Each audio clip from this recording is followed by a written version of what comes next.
우리가 하나님께 드리는 찬양을 드릴 때마다 감동받죠. 여러분들 중에 이 찬양대에서 활동하고 싶은, 사역하고 싶은 성도들이 있으시다고 하면 우리 음악부장이신 심우봉 장로님 앞에 가서 오디션을 본 다음에 가입해 주시면 젊은 청년들 우대합니다. 오늘 주차하느라 고생들 많으셨죠?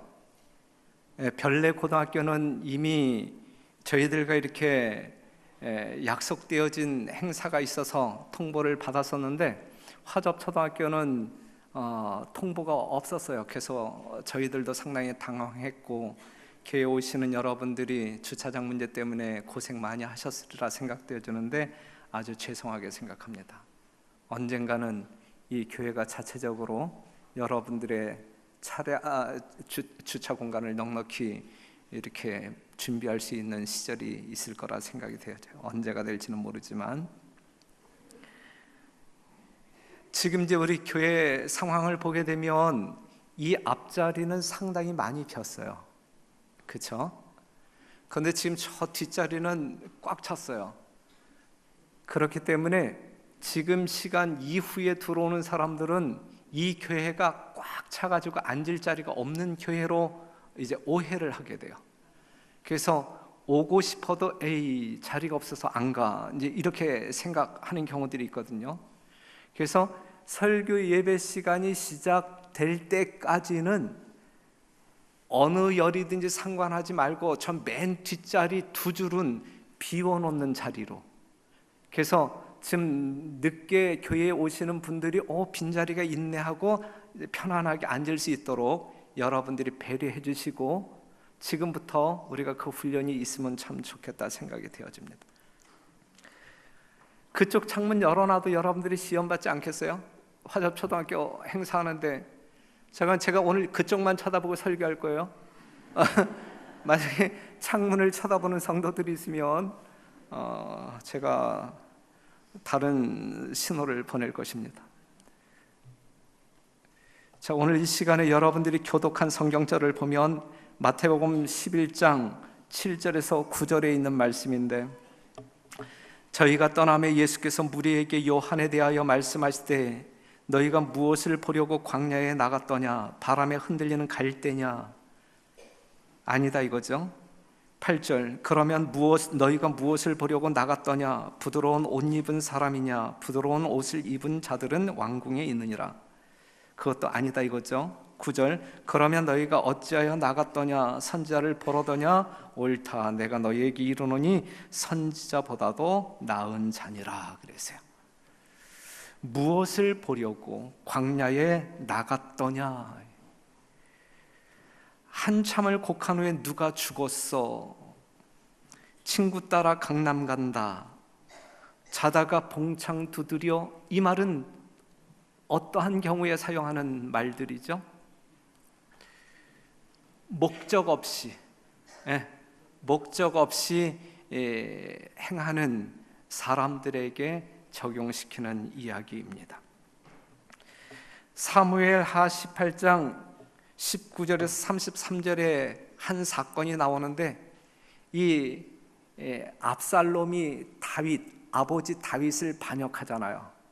그래서 이 아버지와 아들 사이에 전쟁이 일어나잖아요. 요압이 이끄는 다윗의 군대가 결국 아들 압살롬을 죽게 만들잖아요. 그러한 상황을 이제 왕이 이 궁전에 앉아있는 왕 다윗에게 보고를 드려야 되는데 이제 전령을 뽑는데 구스 사람이 이제 뽑혀서 이제 왕궁을 향하여 달려가고 있었어요.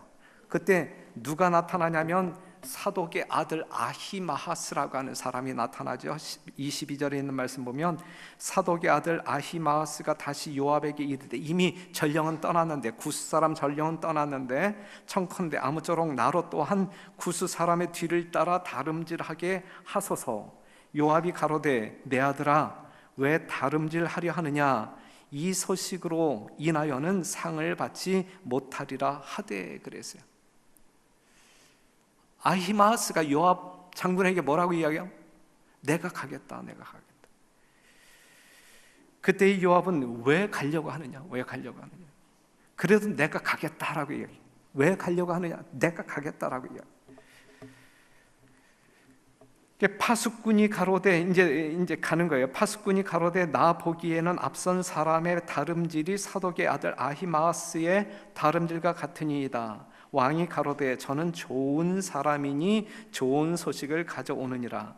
아히마아스가 외쳐 왕께 대답하되 평강하옵소서 하고 왕의 앞에서 얼굴을 땅에 대고 절하여 가로되 왕의 하나님 여호와를 찬양하리로소이다. 그 손을 들어 내 주 왕을 대적하는 자들을 붙여 주셨나이다. 왕이 가로되 소년 압살롬이 잘 있느냐? 아히마아스가 대답하되 요압이 왕의 종 나를 보낼 때에 크게 소동하는 것을 보았사오나 무슨 일인지 알지 못하였나이다. 왕이 가로되 물러나 곁에 서 있으라 하매 물러나서 섰더라 그랬어요. 아히마아스가 달렸어요. 그렇죠? 달렸습니다. 상당히 빨리 달렸어요. 그래서 먼저 출발한 이 구스인 전령보다 앞질렀어요. 그런데 이제 여기서 우리가 생각해 봐야 할 문제가 있다고 하면 달리면 뭐 하냐? 달리면 뭐 하냐? 앞지르면 뭐 하냐? 목적이 있어야죠. 목적이. 왕이 가로되 저는 좋은 사람이니 좋은 사람이면 뭐 하냐? 좋은 사람이면 뭐 하냐? 기별이 있어야지. 아히마아스가 좋은 사람. 그래서 왕 앞에 먼저 도착한 전령인데 그에게 기별이 있었어요? 없었어요? 그럼 무엇 때문에 달렸는 얘기예요? 무엇 때문에? 목적이 있었어요? 없었어요? 능력 있는 사람이면 무엇 하느냐 이거예요. 쓸모가 있어야지. 아히마아스가 먼저 달려 구스 사람을 앞질러 그토록 달려온 목적이 무엇이냐? 왜 달렸을까? 그 이유를 모를 때 우리는 허탈감에 빠지는 거예요. 고린도전서 9장 26절 보면 그러므로 내가 다름질하기를 향방 없는 것 같이 아니하고 싸우기를 허공을 치는 것 같이 아니하여 내가 내 몸을 쳐 복종하게 함은 내가 남에게 전파한 후에 자기가 도리어 버림이 될까 두려워함이로다. 누구의 말이에요? 바울의 말이에요. 바울은 달렸어요. 목적이 있었어요? 없었어요? 목적이 분명하게 있었어요. 그 목적을 이루기 위해 그는 최선을 다했다는 말씀입니다. 사랑하는 성도 여러분, 여러분들도 달리고 있는 사람들이죠. 뭔가를 향하여 달리고 있는 사람들이죠. 여러분들의 달림이 아히마아스와 같은 달림인가? 아니면 바울과 같은 달림인가? 여러분들의 신앙적 삶에 있어서 목적, 달려가야 할 방향이 뚜렷한가? 아니면 막연한가?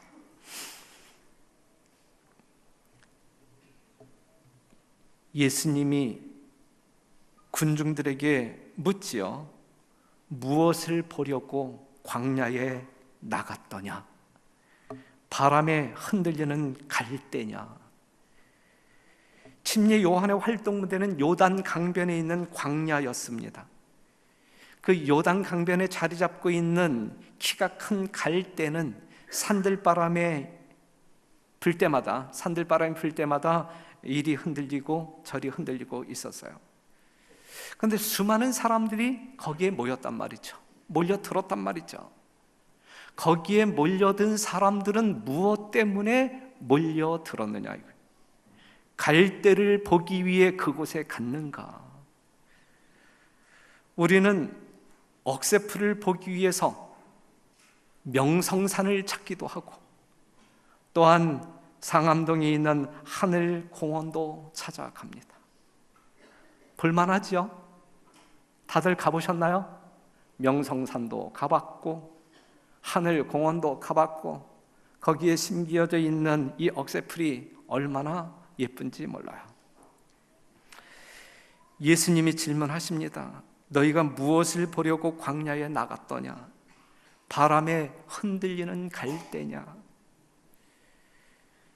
그들은 군락을 이루어 아름다움을 자랑하고 있는 갈대를 보기 위해 광야에 나간 것이 아니었습니다.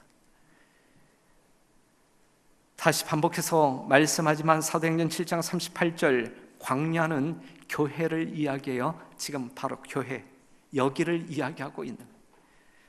그러면 예수님이 던진 질문을 바꾸어 질문하면, 너희는 무엇을 보려고 별내교회에 나갔더냐?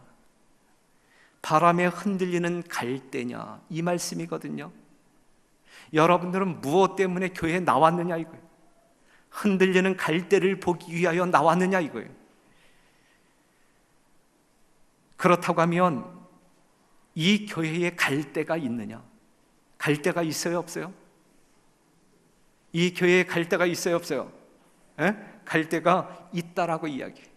갈대가 있다라고 이야기하는데, 그 갈대가 무엇이냐면 요단 강변에 자라서 산들바람이 불 때마다 흔들리는 키가 큰 갈대는 침례 요한의 전도를 비평하며 판단하는 자로서 서 있었던 랍비들을 상징하기에 알맞았다 그랬어요. 그 광야에, 침례 요한이 외쳤던 그 광야에 갈대가 있었다고 하면 오늘날 교회에 이러한 랍비들이 있다, 갈대 같은 사람들이 있다라고 이야기하고 있는 것이거든요. 그들은 마음을 꿰뚫는 침례 요한의 기별을 받기 위하여 자신을 낮출 마음은 없었다. 그러나 백성들이 무서워서 감히 공공연히 그의 사업을 반대하지는 못했다 그랬어요. 예수님 당시 랍비들은 흔들리는 갈대와 같았다라고 묘사하고 있어요. 하늘의 기별을 들으며 판단하고 비평하는 일에 몰두하고, 하늘의 기별을 듣기 위해 마음을 열지 않고 낮추지도 않고, 그러면서도 하늘의 기별을 잘 듣는 백성들이 무서워 감히 반대하지도 못하는 흔들리는 마음을 가지고 있는 사람들이 있다. 뒷담화에 능한 사람들이 있었다 이것이죠. 예수님 당시 갈대 같은 사람들, 너희가 무엇을 보려고 교회에 나갔더냐? 갈대를 보기 위하여. 결코 그러한 사람 없잖아요. 결코 그러한 사람. 우리는 그러한 랍비들을 보기 위하여 교회 가지 않습니다. 우리는 그러한 성도들을 보기 위하여 교회 가지 않습니다. 사람의 비위를 맞추기 위해 하나님의 말씀을 두려워하지 않는 사람, 설교를 듣고 판단하고 비평하기 위해, 사람의 칭송을 얻기 위해 교회에 가지 않는다는 말씀입니다. 지금 이 자리에 앉아있는 우리 중에 어떠한 사람도 그러한 사람은 없지요. 지금 여기서 말하고 있는 갈대 같은 사람들이 있나요? 여러분들이 설교 끝난 다음에 누가 설교하든, 부목사가 설교하든 장로님이 설교하든 설교를 듣고 난 다음에 이렇게 저렇게 뒷담화하는 사람들이 있나요? 없어요. 그렇죠? 우리 교회는 그러한 사람들이 없어요. 우리 교회는 그러한 갈대 같은 사람들이 없어요. 예수님이 이렇게 말씀하신 의도 속에는 이 갈대와 같은 사람들을 책망하고 회개로 이끌기 위한 기별이 담겨 있음을 우리는 알아야 됩니다. 혹시 우리 중에 갈대 같은 사람이 있는가? 만약에 있다고 하면 이 시간 회개하자 이거죠. 회개하고 주님께 돌아가자. 이것이 마태복음 11장에서 우리에게 들려주시는 하나님의 기별입니다. 우리가 8절에 있는 말씀을 보면, 그러면 너희가 무엇을 보려고 나갔더냐? 부드러운 옷 입은 사람이냐? 부드러운 옷을 입은 사람은 왕궁에 있느니라 그랬어요. 그렇다고 하면 우리가 무엇을 보기 위하여 교회에 나가느냐 이거예요. 멋부리는 사람을 보기 위하여 교회에 나가느냐? 아니다 이거죠. 달리 보이는데? 있어 보이는데? 이것은 옷차림을 보고 평가하는 표현들이죠. 제가 있어 보여요? 없어 보여요? 에? 없어 보여요? 있어 보여요? 그래서 가끔 교인들이 목사인 나에게 돈을 빌려달라고. 참 난처한 경우에 몇십만 원은 떼 먹혔어요. 있어 보이는 저에게 돈을 빌려달라고 오면 제가 빌려줄 것 같아요? 안 빌려줄 것 같아요? 예? 빌려줄 것 같아요? 안 빌려줄 것 같아요? 와 봐봐. 안 빌려줘. 난 왜 안 빌려줘요? 빌려줄 게 없으니까. 빌려줄 게 없으니까 빌려줄 수가 없어요. 빌려달라고 하지 말고 좀 달라고 하세요. 좀 달라고. 만약에 여러분들이 저에게 와서 달라고 하면 제가 여러분들에게 줄 것 같아요? 안 줄 것 같아요? 줄 것 같아요? 참, 여러분들의 믿음이 헛된 믿음이야 그게. 내가 돈이 있어야 주지. 예? 돈이 있어야 주지. 저는 뭐라고 이야기하면, 저는 없으니까 하나님께 달라고 하세요. 왜 하나님 제껴두고 저한테 와서 달라고 해요? 이렇게.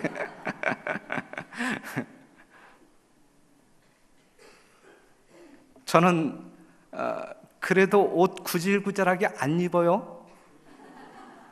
그래 보여요? 그냥 어떠한 걸 걸쳐놔도 그냥 있어 보여. 이러한 사람을 진짜 명품남이라고 하는 거예요. 하지만 있어 보이지만 없는 사람이에요. 그냥 돈 빌리러 오시지 말고 돈 달라고 오시지도 마세요.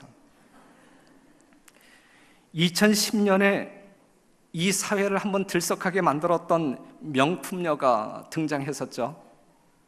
몸에 걸친 옷, 그 돈이 얼마? 4억. 예? 4억 원어치를 걸치고 다녔었어요. 뭐 하기 위해서? 폼 잡기 위해서, 뽐내기 위해서. 있는 사람은 있는 것을 뽐내려고 몸에 명품을 걸칩니다. 없는 사람은 있는 것처럼 보이려고 빚을 내서라도 명품을 걸치려고 애를 쓰다가 안 되면 뭐라도 걸쳐요? 짝퉁이라도 걸쳐. 짝퉁이라도. 지난 14일 국회 산업통상자원위원회에서 한 의원이 이제 발표했는데 그냥 한 3년 전만 해도 짝퉁 1위가 루이비통, 그 다음에 샤넬, 그 다음에 구찌 순이었대요. 그런데 올해 이 짝퉁 1순위가 정관장. 그러면서 어떻게 묘사하고 있냐면, 압수된 정관장의 경우 로고, 바코드는 물론 품질 보증서까지 정교하게 모방하여 전문가들조차도 짝퉁 여부를 판단하기 어려워 일반 소비자들이 구분하기는 불가능하다. 그렇게 이야기했어요. 사랑하는 성도 여러분, 뭐 하기 위하여? 폼 잡기 위해서, 뽐내기 위해서 우리는 참 애 많이 씁니다. 애 많이 씁니다. 얼마 전에 우리가 안식일 오후 소그룹 토의 주제 중에 이제 요 비슷한 이야기를 했어요. 어떠한 이야기를 했었냐면, 이 재림 성도들이 바뀐다. 많이 바뀐다. 이게 좋은 걸까 나쁜 걸까, 어찌 대처했으면 좋을까.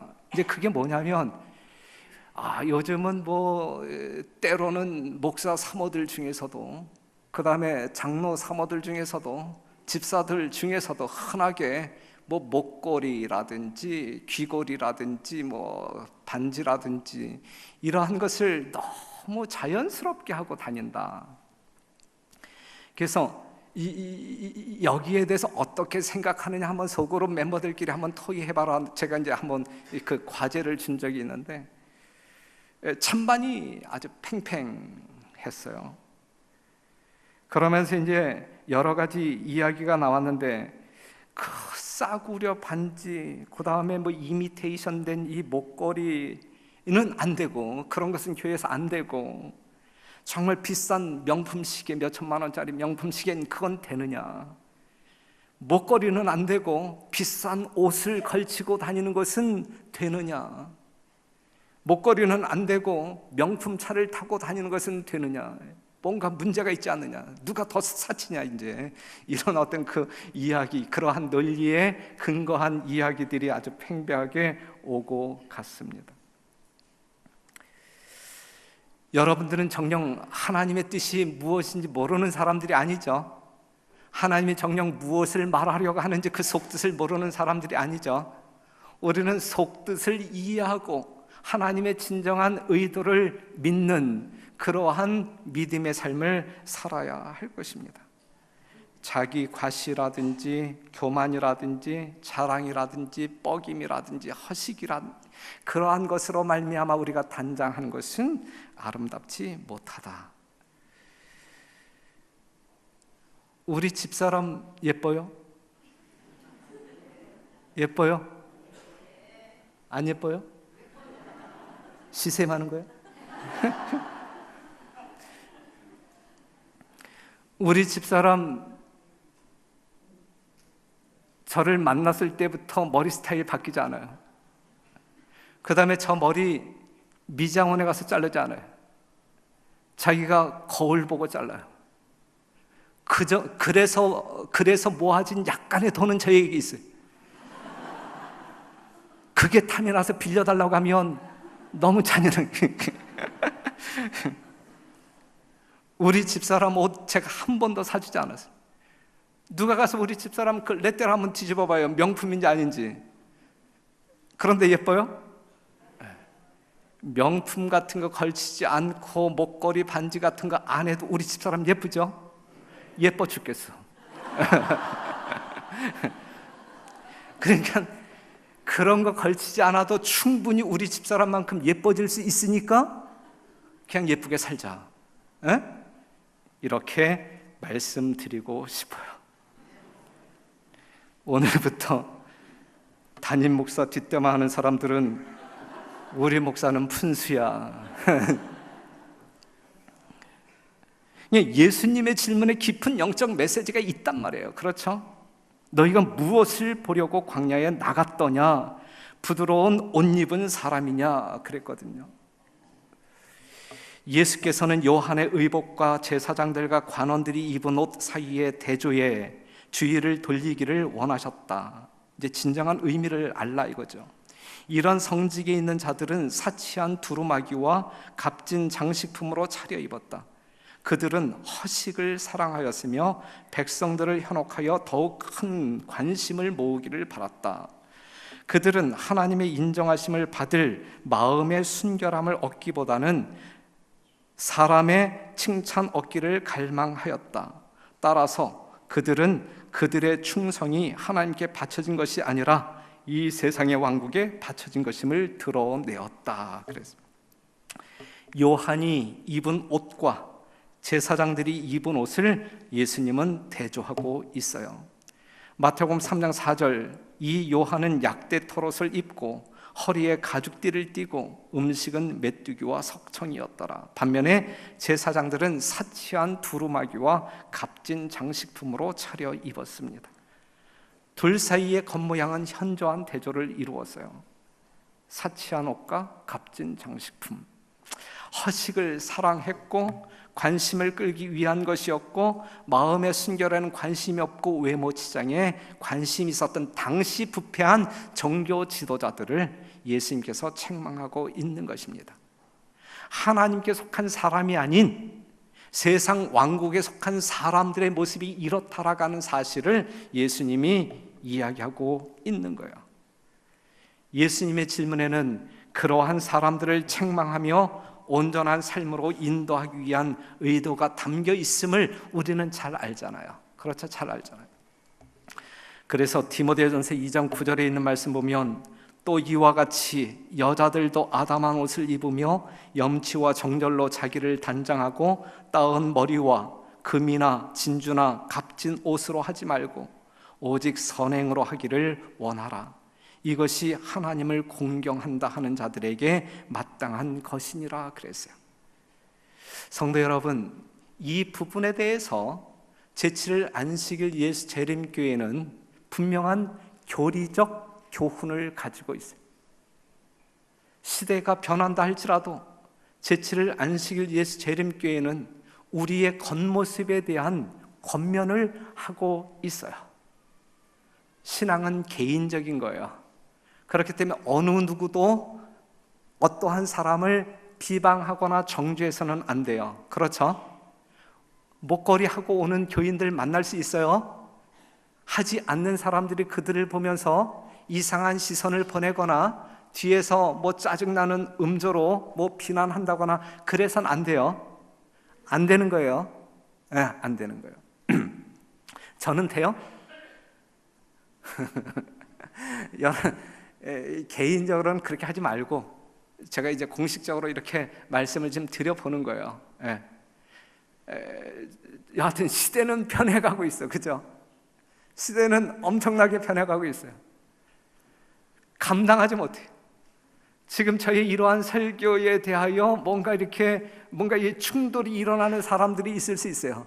하지만 저의 이러한 설교로 인해서 여러분들이 시험 받지 않기를 간절히 바라요. 여러분들을 정죄하는 그러한 어떤 의미가 담겨져 있지 않아요. 그냥 하나님의 말씀, 그냥 우리 교단의 교리적 이해를 여러분들에게 전달하는 거예요. 여러분들이 그러한 것을 한다 할지라도 어느 누구도 비난할 수 없어요. 비난하는 사람들이 잘못된 거예요. 분명히 그래요. 지금 제 설교의 의도를 분명히 알아야 돼요.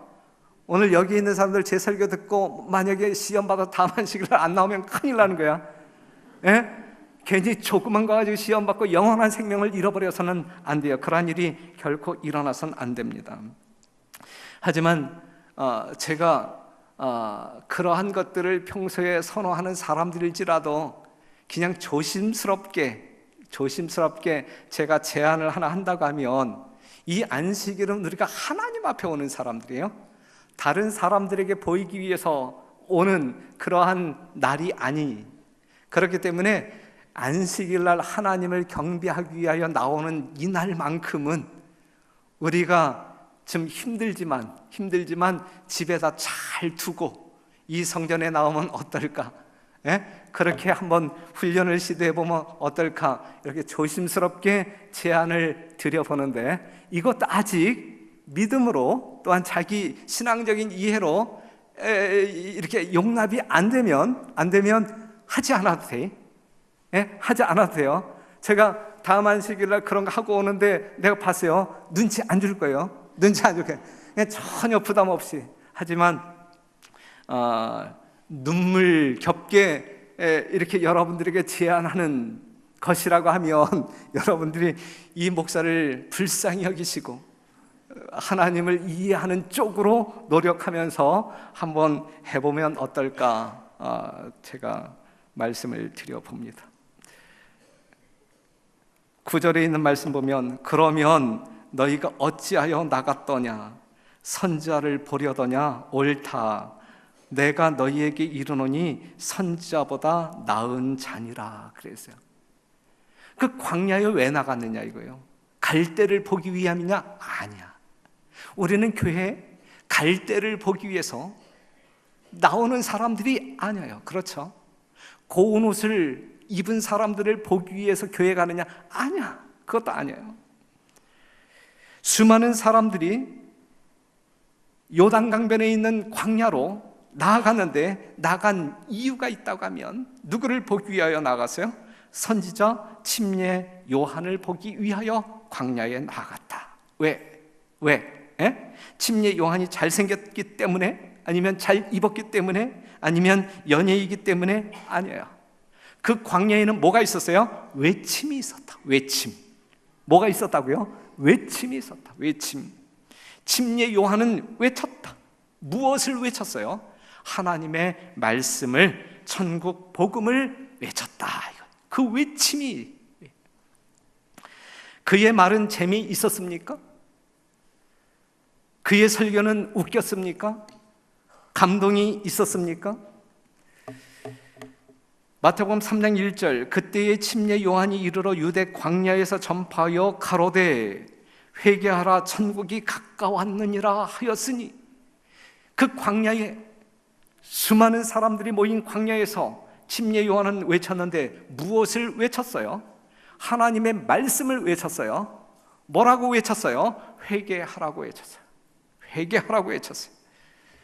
그랬을 때에 거기에 모인 사람들은 자기들의 죄를 뭐하고? 자기들의 죄를 자복하고 요단강에서 그에게 침례를 받더니 8절에 있는 말씀 보면 그러므로 회개에 합당한 열매를 맺고 그랬어요. 사랑하는 성도 여러분, 교회는 이거예요. 이것이 교회예요. 하나님의 말씀에 대한 외침이 있어야 돼요. 우리의 죄를 회개하도록 호소하는 음성이 있어야 돼요. 그리고 하나님의 음성을 듣는 사람들에게 진정한 회심이 있어야 되고 돌이킴이 있어야 되고 회개에 합당한 열매를 맺어야 할 것이 있다고 하면 바로 이 광야, 이 교회에 이어야 한다는 말씀입니다. 바로 그 시대에 그러한 일이 있었던 것입니다. 침례 요한은 주의 길을 예비하는 사람이었어요.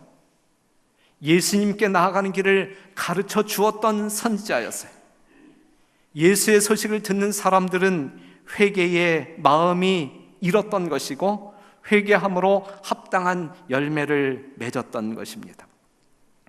사랑하는 성도 여러분, 당시 수많은 군중들이 침례 요한을 보기 위하여 광야에 나아가는데 그들이 본 것은 침례 요한이었을까? 아니면 침례 요한이 소개하는 예수님을 보았을까? 누구를 보았어요? 그들은 침례 요한을 보았어요? 아니면 침례 요한이 증거하는 예수님을 보았어요?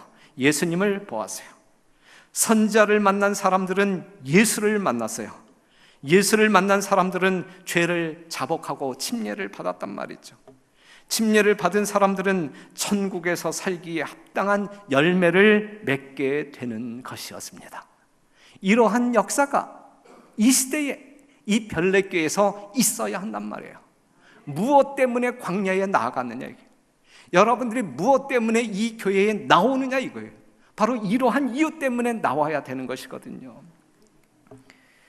요한복음 3장 26절 보게 되면 저희가 요한에게 와서 가로되 랍비여, 선생님과 함께 요단강 저편에 있던 자, 곧 선생님이 증거하시던 자가 침례를 주매 사람이 다 그에게로 가더이다 그랬어요. 보세요 여러분, 침례 요한이 광야에서 외쳤을 때 얼마나 많은 사람들이 꾸역꾸역 모였어요. 온 유대 사람들이 다 그 광야에 침례 요한을 보기 위하여 갔잖아요. 그런데 그 침례 요한을 만난 사람들이 누구를 만났다는 이야기예요? 예수님을 만난 거예요. 침례 요한에게 예수님을 소개받고 거기에 모였던 사람들이 다 침례 요한을 떠나서 누구에게 가는 거예요? 예수님에게 가는 거예요. 예수님에게. 30절에 있는 말씀을 보면 그는 흥하여야 하겠고 나는 쇠하여야 하리라 그랬거든. 사랑하는 성도 여러분, 다시 한번 본문을 우리가 좀 살펴본다고 하면 예수께서 무리에게 요한에 대하여 말씀하시되 너희가 무엇을 보려고 광야에 나갔더냐? 바람에 흔들리는 갈대냐? 그러면 너희가 무엇을 보려고 나갔더냐? 부드러운 옷 입은 사람이냐? 부드러운 옷을 입은 자들은 왕궁에 있느니라. 그러면 너희가 어찌하여 나갔더냐? 선자를 보러 더냐? 옳다, 내가 너희에게 이르노니 선지자보다도 나은 자니라 그랬어요. 사랑하는 성도 여러분, 여러분들은 이 안식일 교회에 왜 나오시느냐라고 물을 때 분명한 목적이 있어야 돼요. 분명한 목적이 있어요. 아히마하스처럼 막연하게 달려가서는 안 돼요. 우리는 달려가야 할 방향이 분명해야 돼요. 누구처럼? 바울처럼. 향방 없이 허공을 치는 것처럼 인생을 살지 않았어요. 분명한 목적 의식이 있었어요. 나아가야 할 방향이 있었어요. 그 방향으로 달려가는 데 있어서 생명 돌아보지 않으세요. 성도 여러분, 별내교회는 예수님이 계셔야만 돼요. 우리 모두는 그 예수님을 만나기 위하여, 보기 위하여 교회에 나와야 돼요. 이것이 교회에 나오는 유일한 목적입니다. 우린 교회에 나와서 갈대 같은 랍비처럼 살아서도 안 되고, 그냥 허식에 빠져서 그냥 뻐기는 그러한 삶을 살기 위하여, 자기 인생을 자랑하기 위하여 교회에 나와서도 안 돼요. 교회는 오직 정말 회개하는 성도들, 그 성도들 앞에 용서하시는 예수님이 있는 그러한 모습으로 형성되어져야 참다운 교회라고 말할 수가 있는 것이거든요. 다시 한번 여러분들에게 외칩니다. 여러분들은 무엇을 보려고 교회에 나오십니까? 분명한 대답을 갖고 돌아가시는 여러분 되시기를 바라고, 정말 예수님이 살아 계시고 우리의 심령이 울림으로 말미암아 회개에 합당한 열매를 맺는 우리 별내교회 모든 성도 여러분 되시기를 간절히 바라면서 말씀 마치겠습니다.